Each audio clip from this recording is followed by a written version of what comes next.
Hello అండి అందరికీ.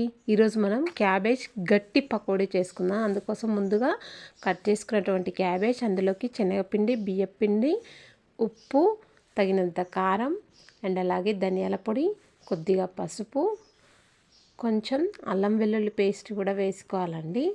వేసుకొని ఇదంతా కూడా మొత్తం కలుపుకోవాలన్నమాట. కొంచెం చిటికెడు సోడా అయితే వేసుకున్నాను. ఇదంతా కూడా బాగా కలుపుకోవాలి. మొత్తం కారం, ఉప్పు, ధనియాల పొడి ఇదంతా కూడా క్యాబేజ్కి పట్టేటట్టుగా బాగా కలుపుకొని కొద్దిగా వాటర్ని యాడ్ చేసుకుంటూ పిండినంతా కూడా గట్టిగా ముద్దలాగా కలుపుకోవాలన్నమాట. లూజ్గా కాకుండా ఇప్పుడు వీడియోలో చూపిస్తున్నట్లుగా ఈ విధంగా కలుపుకోవాలన్నమాట. పిండిని చాలా టేస్టీగా ఉంటుందండి ఇది. క్యాబేజ్ పిల్లలు ఇష్టంగా తినరు కదా, అలాంటి వాళ్ళకి ఇలా చేసి పెట్టచ్చు. అలాగే కొద్దిగా కరివేపాకును కూడా వేసుకున్నాను. ఫ్రై అయినప్పుడు చాలా టేస్టీగా ఉంటుంది. ఆయిల్ పెట్టేసుకొని ఆయిల్ కాగిన తర్వాత ఈ విధంగా పకోడీని అయితే వేసుకోవాలి. చాలా టేస్టీగా ఉంటుంది ఈ క్యాబేజ్ పకోడీ.